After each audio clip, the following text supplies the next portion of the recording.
مهمترین و خطرناکترین تخلف رانندگی که تا حالا دیدید فکر میکنید که چه تخلفی؟ سرعت غیر مجاز، حرکت مارپیچ، لای کشیدن.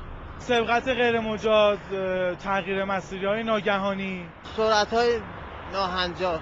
دنده عقب گرفتن تو اتوبان که دیگه یکی از بدتریناست به نظر من. رفتارهای عجیب و غریب برخی‌ها در رانندگی واقعاً جای تأمل داره. شما تو این گزارش صحنه‌هایی رو می‌بینید که واقعاً باور اون سخته.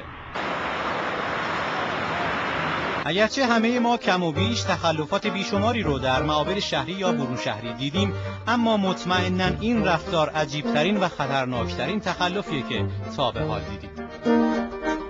با جون خودش نگران بازی میکنه. تو خط سرعت ایستادن هم ممکنه ماشینی که داره از عقب میاد بهش بزنه، هم که به قول معروف تصادف شدید رو تو بزرگراه درست کنه. حالا فکر میکنید این راننده بیخیال چه کار مهمی داره که اینگونه خودروی خودشو تو خط سرعت بزرگراه پارک کرده؟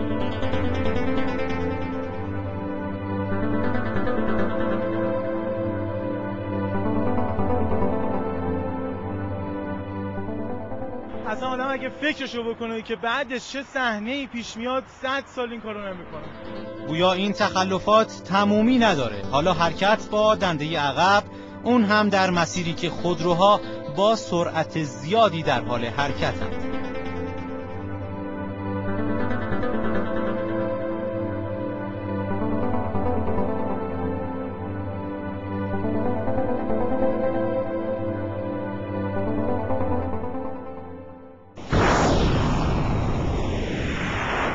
اصلا ممنوع بشه رانندگی برایش، یعنی فکر می‌کنم گواهینامه‌اش کلا باید باطل بشه.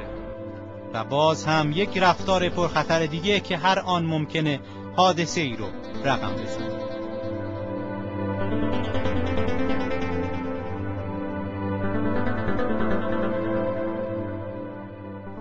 اما انگار هنوز این راننده خاطی دست بردار نیست و باز هم میخواد دست به کاری عجیب بزنه.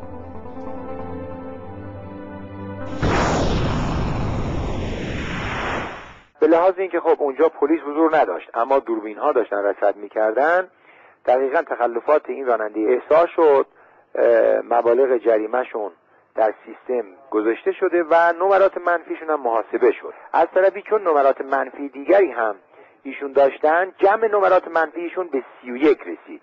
راننده‌ای که نمره منفیش از 30 عبور بکنه، خود به خود گواهینامه چنین رانندگانی به مدت 3 ماه ضبط میشه. متاسفانه تکرار عادتهای غلط در رانندگی برای بعضیها عادی شده. رفتارهای اشتباهی که علاوه بر ایجاد استرس و اضطراب برای سایر رانندگان، ایمنی سفرها رو هم با خطر مواجه میکنه. مجید اکبری، خبرنگار شبکه خبر.